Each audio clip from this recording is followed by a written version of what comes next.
युवा दिवस पे आज के युवाओं की जो सबसे बड़ी समस्या है, उसका एक समाधान आज मैं देना चाहता हूँ। आज के युवाओं की सबसे बड़ी समस्या क्या है? स्ट्रेस, एंग्ज़ायटी, घबराहट, तनाव। क्योंकि आज 35-40 साल में बहुत सारे लोगों को हार्ट प्रॉब्लम्स हो रहे हैं और एक बेचैनी होती है, कभी-कभी गोल्स क्लियर नहीं होते हैं।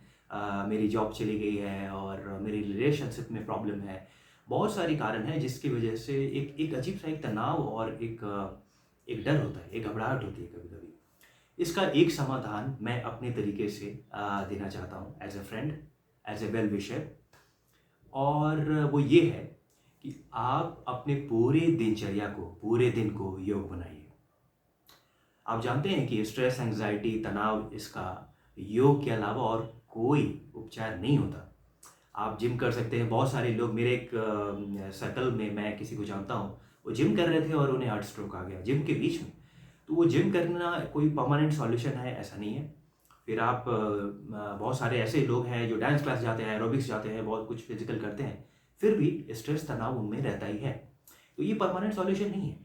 लेकिन जब मैं ये कह रहा हूँ कि योगा, ये एक सॉल्यूशन है, तो हम में से कितने लोगों के पास टाइम है कि वो 7-8 दिन, 10 दिन, 1 महीने किसी आश्रम में जाके या किसी योगा क्लासेस को के ग्रुप में जाके थेरेपी ले सकें, योगा और वेलनेस के क्लासेस अटेंड कर सकें।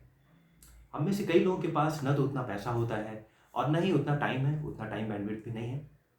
तो हमें अपने दिनचर्या को जारी रखना है डे टू डे। उसके बीच में हम कैसे इस योग को कर सकते हैं जिससे हम स्वस्थ रहें और अपने काम में बेहतर कर सकें। मैं कह रहा हूँ आप घर बैठे-बैठे ही पूरे दिनचर्या को, पूरे दिन को, each and every activity in your life, इसे आप योग बना सकते हैं। जब आप सुबह उठते हैं, तो आप जब दौड़ने जाते हैं, जॉगिंग करते हैं या कुछ भी आप करते हैं पार्क में, इवन आप बैठकर अगर अल्टरनेट ब्रीथिंग भी कर रहे हैं, प्राणायाम कर रहे हैं, ये आपके लिए क्रिया योग है। ये आपके लिए क्रिया योग है। और जो योगा जो बाहर प्रचलित शब्द है, उस योगा को मैं सिर्फ केवल क्रिया योग गिनता हूँ। वो योगा योग नहीं है। योग का एक पार्ट, वो हठ योग आप कहें, आप अलग-अलग तरीके से जो भी कहें, वो उसे मैं सिर्फ एक क्रिया गिनता हूँ। तो आप जो अनुलोम-विलोम कर रहे हैं, भस्त्रिका कर रहे हैं, कपालभाति कर रहे हैं, ये करना ही चाहिए आपको सुबह-सुबह, और ये क्रिया योग होगी। उसके बाद जो आप ऑफ़िस जाते हैं, जो आप भाग-दौड़ करते हैं, अपनी दिन भर की दिनचर्या, जो भी आप अपनी जीविका के लिए करते हैं, वो आपके लिए कर्म योग है। ये कर्म योग है, वो तो करना ही पड़ेगा आपको। फिर उसके बाद जब आप ऑफ़िस से थक-हार कर लौटते हैं और फिर जिम जाते हैं या रनिंग करने जाते हैं पार्क में, या जॉगिंग करते हैं या सिंपल वॉक भी करते हैं, उस वक़्त आप अपने कान में जो पॉडकास्ट ल आप जो म्यूज़िक सुनते हैं, आप गाना मत सुनिए। आप कोई फ़िलॉसफ़िकल बातें सुनिए, आप कोई हायर थॉट सुनिए, किसी की सेल्फ मोटिवेशन के स्पीच को सुनिए, आप कोई टेड टॉक सुनिए, आप किसी स्पिरिचुअल मास्टर की पॉडकास्ट को सुनिए। इससे ये ज्ञान योग हो गई आपके लिए, और इससे आपको दिन भर के जो जो कर्म योग से जो आपको कुछ-कुछ आपको ऐसा लग रहा था कि आज बहुत ऑफ़िस में काम था, आज मैं बहुत थका हूँ, ये थकान से आपको मुक्ति दिलाएगा। आप लिबरेटेड फ़ील करेंगे। आप इसे करके देखें। आप जब शाम को दौड़ते हैं या फिर आप जो वॉक करते हैं इवनिंग को, आप इसे करके देखें। आप पॉडकास्ट लगाएँ, आधा घंटा किसी स्पिरिचुअल मास्टर की बातें सुनिए। सेल्फ हेल्प मोटिवेशन की पूरी दुनिया में अलग-अलग बहुत फ़ेमस पर्सनैलिटीज़ हैं, जिनकी पॉडकास्ट बहुत फ़ेमस है। आप उसे सुनकर देखें। आपको लगेगा दिन भर की सारी थकान आप भूल गए। ये लिबरेट करता है आपको, ये आपके लिए ज्ञान योग है। उसके बाद जब आप सोने जाते हैं, तो सोने के पहले आप 5 मिनट बैठकर शांत होकर पूरे दिन भर में जो हुआ उसके लिए ग्रैटिट्यूड दीजिए। गॉड एग्जिस्टेंस आप जो भी कहें, ये आपके लिए भक्ति योग है, ये सरेंडरिंग है। और जब आप ये इस सरेंडरिंग के बाद जब आप सोते हैं, तो आपकी नींद भी अच्छी आती है। तो quality of your sleep goes up dramatically. बहुत अच्छी नींद आती है क्योंकि आप लिबरेटेड, आप अपने दिन भर के सभी जो जो स्ट्रेस पॉइंट्स हैं, सबको दूर होकर रिलीज़ करके फिर आप सरेंडर करते हैं, थैंक यू फॉर एवरीथिंग, और let's hope tomorrow is better, कल का दिन और बेहतर हो।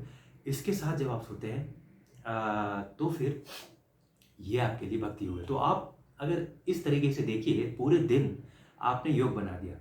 मॉर्निंग में आपने योगा किया, योगा मतलब क्रिया योग किया आपने।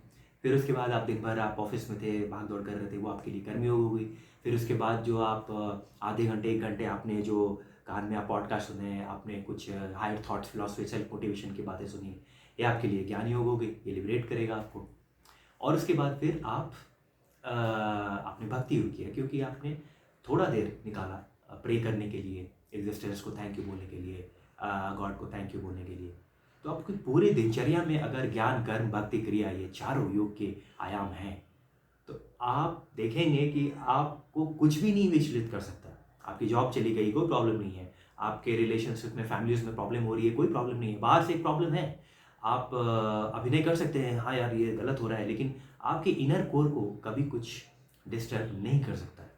और दूसरे लोग आपको देखकर चकित हो जाएंगे कि यार तुम कभी टेंशन में क्यों नहीं होते, तुम इतने खुश कैसे हो। तो हम खुश रहें स्वयं भी और दूसरे को इंस्पायर भी कर सकें। यही आज के युवाओं की सबसे बड़ी जिम्मेदारी है। और जो सबसे बड़ी प्रॉब्लम है आज के युवाओं की, मैं अपने तरीके से एक समाधान ये दे रहा हूँ कि पूरे दिन को आप योग बनाइए। ज्ञान, कर्म, भक्ति, क्रिया चारों हर दिन आप इसे प्रैक्टिस करें।